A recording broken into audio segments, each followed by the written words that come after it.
A very good morning to everyone.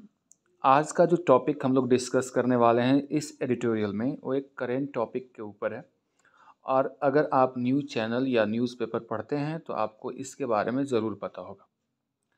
हमारे देश की लोकतांत्रिक व्यवस्था में एक नए अध्याय की शुरुआत करने की बात हो रही है। और ये शुरुआत उनके लिए है नए साल में जो माइग्रेंट वोटर्स हैं। माइग्रेंट वोटर्स यानी वैसे व्यक्ति जो रोजी रोजगार के चक्कर में दूसरे राज्य में माइग्रेट हो जाते हैं, जिसको प्रवासी मजदूर भी कहते हैं। उनके लिए एक नई व्यवस्था की बात चल रही है जिसके अंतर्गत वे कहीं भी हैं अपने कॉन्स्टिट्यूएंसी के लिए वो वोट कर सकते हैं, अपने नेता के लिए वोट कर सकते हैं। और इसी की चर्चा इस एडिटोरियल में है। और ये अभी पूरी तरह से बन करके तैयार नहीं हुआ है, कोई इसका खाका भी तैयार नहीं है, केवल बात हुई है। और उसके लिए जो राजनीतिक दल हैं, विभिन्न प्रकार के राजनीतिक दल हैं, उनकी राय मांगी गई है। तो एक फुल अपडेट है इसके बारे में। और क्या ये सही है, क्या क्या इसके बीच में बाधाएं आएंगी, क्या क्या बातें होंगी, हम लोग इस एडिटोरियल के माध्यम से समझेंगे। तो सबसे पहले ही शुरुआत जो हो रहा है एज एंड नेज के साथ हो रहा है। एज और नेज कहने का मतलब ये हो गया यहाँ पे हाँ और ना, ये स्लैंग है। इसका मतलब ये हुआ कि अभी जो बातें हो रही है कि ये होना चाहिए या नहीं होना चाहिए, यस इसको समझिएगा और यहाँ पे एंड नो समझ जाइएगा। तो अभी चल रहा है इसके बारे में यस और नो, यानी अभी जो है होना चाहिए या नहीं होना चाहिए उसकी बात है। जैसा कि आपको बताया गया कि इस एडिटोरियल में बात करेंगे हम लोग on remote EVMs in for domestic migrants. इसमें बात होगी रिमोट ईवीएम की, यानी रिमोट का मतलब ही होता है दूर से, यानी दूर से जो वोटिंग करने की जो प्रक्रिया है या किसके लिए, डोमेस्टिक माइग्रेंट्स, यानी जो आपके घरेलू माइग्रेंट्स हैं, यानी कि विदेशों में जा कर के रह गए हैं, तो उनके लिए ऐसी व्यवस्था की बात हो रही है। वैसे लोग, वैसे माइग्रेंट्स, वैसे प्रवासी जो आप दूसरे राज्यों में चले गए हैं अपने खाना पीना की तलाश में, उसके लिए ये बात हो रही है, विदेशों में जाने पर नहीं। Higher turnout is worth striving for. Strive for का मतलब होता है किसी भी चीज़ का मांग करना, किसी चीज़ के लिए कोशिश करना, यानी ज़्यादा से ज़्यादा लोग टर्न आउट करें, यानी ज़्यादा से ज़्यादा वोटिंग हो, इसकी ज़रूरत है। But not without sufficient safeguard, लेकिन इस ज़रूरत की पूर्ति बिना उचित सेफगार्ड यानी सुरक्षा के नहीं किया जा सकता है।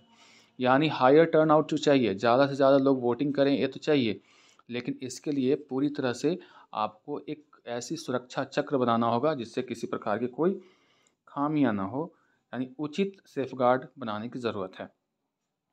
आगे देखते हैं। Given the regional variations. Given का मतलब होता है यहाँ पे कंसिडरिंग, जो कि एक प्रेपोजिशन है, यानी कंसिडरिंग द रीजनल वेरिएशंस, यानी रीजनल मतलब क्षेत्रीय, वेरिएशंस का मतलब होता है विभिन्नता। तो क्षेत्रीय विभिन्नता के मद्देनज़र को ध्यान में रखते हुए डेमोग्राफिक ट्रेंड्स, इन डेमोग्राफिक ट्रेंड्स, डेमोग्राफिक का मतलब होता है जनसांख्यिकी, जनता की संख्या। डेमो मतलब डेमोस वर्ड से बना है, मतलब जनता होता है। ग्राफिक मतलब हो गया संख्या, यानी जनसांख्यिकी की जो ट्रेंड है, ट्रेंड का मतलब प्रवृत्ति होता है। एंड इकोनॉमिक अपॉर्चुनिटीज़, और जो आर्थिक अपॉर्चुनिटीज़ हैं। India has a high rate of migration, यानी कहा गया है कि रीजनल वेरिएशंस यानी क्षेत्रीय विभिन्नता और जनसांख्यिकी के जो प्रवृत्ति है और इकोनॉमिक जो अपॉर्चुनिटीज़ हैं, आर्थिक जो मौके हैं, उसकी तलाश में क्या हो रहा है कि भारत में India has a high rate of migration, Bharat में बहुत ही बड़ा तबका माइग्रेट करता है, यानी माइग्रेशन हमारे देश में होता है। Which doubled in the census decade of 2001 and 2011। और ये जो है संख्या है, यानी जो रेट है वो डबल हो चुका है जब हम लोग बात करें 2001 और से 2011 के जनगणना में जो संख्या आई है उसकी। 2001 और 11 का जो सेंसस है, सेंसस का मतलब हुआ जनसंख्या, सेंसस का मतलब जो होता है जो जनसंख्या है, उसकी बात करें तो उसमें क्या हुआ है कि डबल हो गया। Migrants often see their political and economic rights compromised at their place of origin and residence. Migrants जो हैं वो अक्सर देखते हैं कि उनकी जो पॉलिटिकल और इकोनॉमिक राइट्स हैं, पॉलिटिकल मतलब राजनीतिक, इकोनॉमिक मतलब आर्थिक जो अधिकार हैं, वो हमेशा से कॉम्प्रोमाइज़ होता है देयर प्लेस ऑफ ओरिजिन, जहाँ वो जन्म लेते हैं और उनके रेसिडेंस हैं वहाँ पे उनको कॉम्प्रोमाइज़ करना पड़ता है। The Election Commission of India (ECI) has now proposed a mechanism to facilitate remote voting for domestic migrants। इसी बात को ध्यान में रखते हुए कि कोई भी व्यक्ति अपने अधिकार से वंचित न हो जाए, उसको कॉम्प्रोमाइज़ न करना पड़े अपने पॉलिटिकल राइट्स के साथ, भारत की जो election commission of India (ECI) है, उसने एक प्रपोज़ल लाया है। प्रपोज़ल कहने का मतलब एक सिफारिश की है, एक नए तंत्र, मैकेनिज़्म का मतलब होता है तंत्र का गठन करने की, जो कि फैसिलिटेट करेगा यानी उसको मुहैया कराएगा रिमोट वोटिंग फैसिलिटीज़, किसके लिए? डोमेस्टिक माइग्रेंट्स के लिए। यानी कहने का मतलब ये हुआ कि शुरुआत से यहाँ तक अगर हम लोग देखें तो इसमें कहा यह गया कि भारत में रीजनल मतलब क्षेत्रीय विभिन्नता और जो जनसांख्यिकी का प्रवृत्ति है, उसके साथ साथ आर्थिक जो मौके हैं, अपॉर्चुनिटीज़ हैं, उसके लिए भारत के अधिकांश लोगों को एक जगह से दूसरे जगह पे रीलोकेट होना पड़ता है, माइग्रेट होना पड़ता है। हमारे देश में माइग्रेशन का रेट बहुत ही ज़्यादा है इसके वजह से। और अगर सेंसस की बात करें 2001 से 11 की, तो ये आंकड़ा डबल हो गया है। अब ऐसे में जब माइग्रेंट्स जब दूसरे जगह चले जाते हैं, तो ऐसे में उनको उनका जो पॉलिटिकल यानी राजनीतिक जो अधिकार है, इकोनॉमिक राइट्स है यानी जो आर्थिक अधिकार है, उनको कहीं न कहीं उसके साथ कॉम्प्रोमाइज़ करना पड़ता है। और ऐसे में भारत के जो ECI है ना, उनकी चिंताओं को दूर करने के लिए एक नए तंत्र का गठन करने का प्रयास किया है, एक नए तंत्र का विस्तार करने का प्रयास किया है। उसके लिए प्रपोज़ल लाया है ताकि डोमेस्टिक माइग्रेंट्स हैं उनको उनके अधिकारों के प्रति या उनके अधिकारों को प्राप्त करवाने में मदद की जा सके। अब आगे बढ़ते हैं, क्या बोला गया है देखते हैं। The remote electronic voting machine (EVM) prototype can be used for up to 72 constituencies simultaneously from a single remote polling booth। ये जो आया है, एक अलग तरह का EVM डेवलप किया गया है। प्रोटोटाइप का मतलब होता है एक मॉडल जो दिखाया गया है कि ऐसे होगा। तो प्रोटोटाइप का मतलब होता है कि जो किसी चीज़ की शुरुआत होती है तो उसका एक फिगर हो गया, उसका एक मॉडल जो प्रस्तुत किया जाता है वो प्रोटोटाइप कहलाता है। और इसी के ऊपर फिर आगे जो भी होगी इसकी खामियां निकलेंगी तो उसमें सुधार लाया जाएगा। तो जो रिमोट इलेक्ट्रॉनिक वोटिंग मशीन होगी उसके बारे में कहा गया है कि 72 कॉन्स्टिट्यूएंसी को एक बार में वोटिंग करवाने के लिए सक्षम है, एक ही बूथ से, यानी एक बूथ से कंट्रोल किया जा सकता है कितना? 72 कॉन्स्टिट्यूएंसीज़ के लोग इससे रिमोट वोटिंग कर सकते हैं। The ECI has invited political parties for a demonstration of the prototype on January 16। और ECI ने यानी इलेक्शन कमीशन ऑफ इंडिया ने इनवाइट किया है पॉलिटिकल पार्टीज़ को डेमोन्स्ट्रेट करने के लिए, यानी उनको दिखाने के लिए, यानी प्रदर्शन करने के लिए उनके सामने बताया जाएगा कि कैसे ये काम करता है। January 16 को ये जो मॉडल बनाया गया है, प्रोटोटाइप बनाया गया है EVM का, उसको पॉलिटिकल पार्टीज़ के सामने डेमोन्स्ट्रेट किया जाएगा। जनवरी 16 हमारे देश के लिए बहुत ही इम्पोर्टेंट डे है।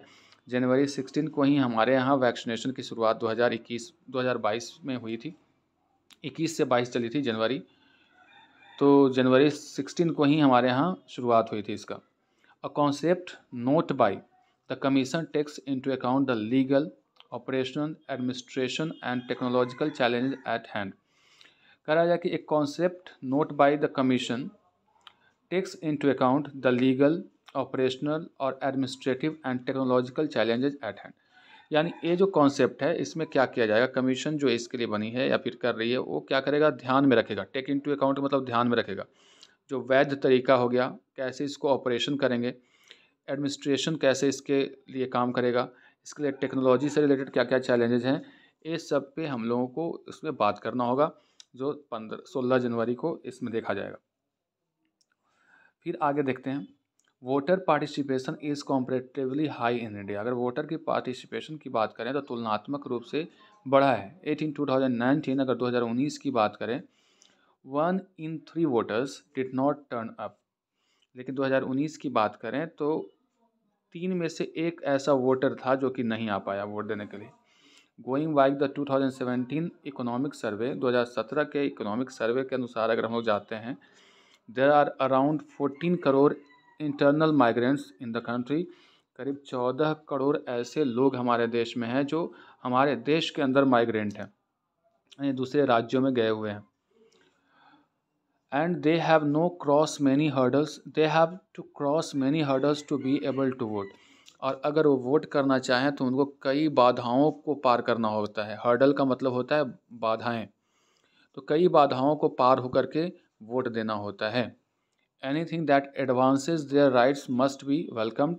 कोई भी चीज़ जो उनके राइट्स को यानी उनके अधिकार को एडवांस करता है, उसको ऊपर रखता है, तो उसका स्वागत होना चाहिए। But a hurried move will only do more damage to the integrity of the electoral process। लेकिन अगर इसमें जल्दीबाजी दिखाई जाएगी तो ये ज़्यादा डैमेज करेगा जो हमारी इंटीग्रिटी है, जो एकता है, अनुरूप एकता है, उसको, जो इलेक्टोरल प्रोसेस का, उसको ये क्या करेगा और भी डैमेज करेगा। Which many fears is eroding, जिसमें बहुत सारे जो डर हैं इसके साथ आ रहे हैं। एंड फॉर वैलिड रीजन्स, और ये जो रीजन्स हैं वो वैलिड हैं, वैध रीजन के साथ। द ECI रिसेंट कंडक्ट, हाल फिलहाल में जो ECI का कंडक्ट रहा है, कंडक्ट का मतलब जो प्रवृत्ति रही है, जो व्यवहार रहा है, इंक्लूडिंग इन 2022 गुजरात असेंबली, 2022 के गुजरात असेंबली के दौरान, has been less than reassuring, जो कि एक क्या है, रीअश्योरिंग नहीं है, उससे कम है। यानी कहने का मतलब जो उनके ऊपर विश्वास है थोड़ा सा घटा है। The ECI proposes to have remote voting for migrants as early as this year। ECI जो प्रपोजल लेकर के आई है उसमें कहा गया है कि जो रिमोट वोटिंग का जो प्रोसेस होगा वो इतना जल्दी होना चाहिए, यानी इस साल में ही इसके बारे में सभी तैयारियां कर लेनी है। While there is no technical basis for allegations of fraud in the current single constituency networked EVM, कह रहा है कि हालांकि EVM को लेकर के कोई टेक्नोलॉजी पे आधारित एलिगेशन यानी आरोप नहीं है फ्रॉड का, लेकिन public trust in them has never been lower than it is today.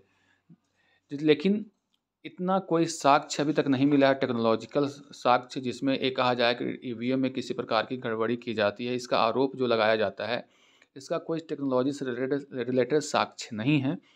लेकिन ये भी फैक्ट है कि जितना भरोसा कम हुआ है EVM पे आज के दिनों में, उतना पहले कभी नहीं था। Public trust is the only strength of electoral process. लोगों की जो ट्रस्ट है वो सबसे बड़ा ताकतवर ताकत है किसी भी इलेक्टोरल प्रोसेस में, यानी जहाँ पे चुनावी प्रक्रिया में जो लोगों का विश्वास ही सबसे बड़ी ताकत होती है। अगर लोग ही विश्वास नहीं करेंगे तो काहे का लोकतंत्र। तो कहीं भी इलेक्टोरल प्रोसेस है उसमें पब्लिक का विश्वास जितना बहुत ज़रूरी है, और हाल के दिनों में EVM पे लोगों पे को शक होना शुरू हो गया है। With EVMs, the voter has to wait to see whether the vote is recorded as it is cast। अब EVM के साथ वोटर को ये देखना होगा कि वही वोट रिकॉर्ड होता है जो कास्ट करते हैं। यानी अगर मान लो BJP के दे रहे हैं तो BJP को ही मिल रहा है, या फिर किसी और का जा रहा है, या फिर कांग्रेस को दे रहे हैं तो कांग्रेस को जा रहा है, या फिर BJP को चला जा रहा है, ये देखना है। The ECI's ambitious plan comes against the backdrop of public skepticism about its own impartiality and less justifiably about the reliability of EVM। कह रहा कि ECI का जो एम्बिशियस प्लान आया है वो किसके खिलाफ आया है, तो बैकड्रॉप ऑफ पब्लिक स्पेक्टिसिज्म। स्केप्टिसिज्म का मतलब होता है संदेह, यानी लोगों की जो संदेह है उसके परिप्रेक्ष्य में ECI का एम्बिशियस प्लान आया है।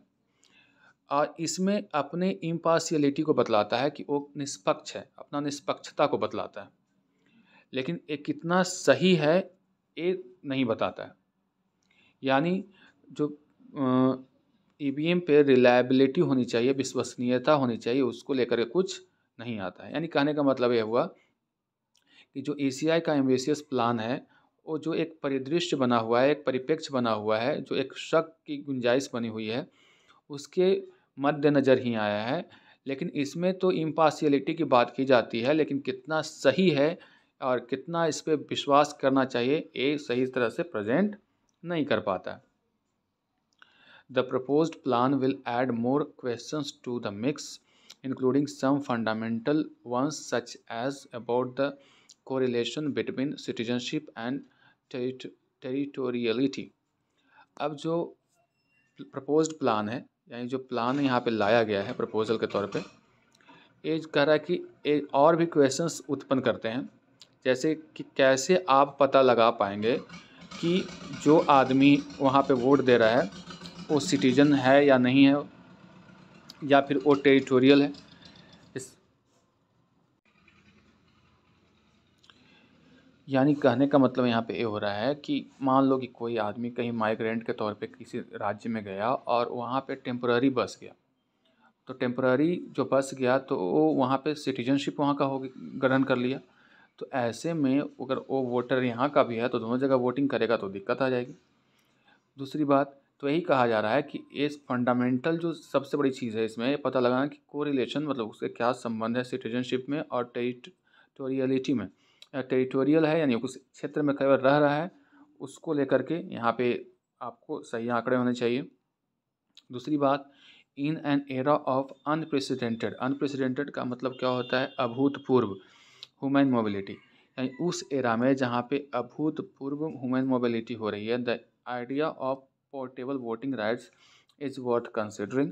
जो आइडिया है, विचार है पोर्टेबल वोटिंग का, इस पे विचार होना चाहिए, but it will have far reaching ramifications. लेकिन इसमें होना क्या चाहिए कि बहुत ही ज़्यादा इसमें बदलाव की ज़रूरत है। एक ऐसा रिजल्ट आएगा जो कि अनएक्सपेक्टेड रिजल्ट आने की संभावना है। That should be accounted for, और उसके लिए जिम्मेदारी तय होनी चाहिए। यानी इसमें अनएक्सपेक्टेड जो आपका रिजल्ट हो सकता है शुरुआत में, तो उसके लिए भी तैयारी होनी चाहिए, यहाँ पे बात की जा रही है। यानी उत्तरदायित्व तय करना होगा। ठीक है, आगे बढ़ते हैं। Defining a migrant who is eligible for vote remotely is going to be controversial. अब जो है वैसे व्यक्ति को डिफ़ाइन करना कि सच में वो माइग्रेंट है कि नहीं, वो वोट के लिए एलिजिबल है या नहीं, तो ये भी एक बहुत बड़ा कंट्रोवर्सी होने वाला है। इसके ऊपर भी विवाद पैदा हो सकता है। फॉर इंस्टेंस, एक एग्जांपल के तौर पे अगर लें तो when does a migrant at a place become a resident. अभी मैंने बताया कि कैसे कोई आदमी किसी पर्टिकुलर जगह पे रेसिडेंट हो गया। Even the ECI had expressed doubts about the practicality of remote voting rights of migrants in the past। Past में अगर बात करें तो ECI खुद डाउट जाहिर किया था कि इसकी एक प्रैक्टिकल यानी व्यवहारिक है नहीं है। यानी पहले ECI ने इसको कहा था कि ये व्यवहारिक नहीं है वोटिंग राइट्स देना माइग्रेंट्स को, और वही ECI आज प्रपोज कर रही है कि नहीं होना चाहिए। Meanwhile there is also an active demand for voting rights for non resident Indians. और साथ ही साथ एक और भी डिमांड हो रही है कि वैसे लोग जो विदेशों में रह रहे हैं, जो NRI हैं, नॉन रेसिडेंट इंडियंस हैं, उनको भी वोटिंग राइट्स मिले। Higher turnout is worth striving for. Higher turnout की ज़रूरत है, but not without sufficient safeguard, लेकिन बिना सही सुरक्षा के नहीं। यानी कुल मिलाकर के इस एडिटोरियल में आपको समझाने का प्रयास ये किया गया कि सही कदम है, लेकिन सही से इसको लागू करना थोड़ा चैलेंजिंग है। अगर सही से होता है तो किसी को अगर उसका अधिकार मिलता है तो क्या बुरी बात थोड़ी है। That's all for today, see you in the next.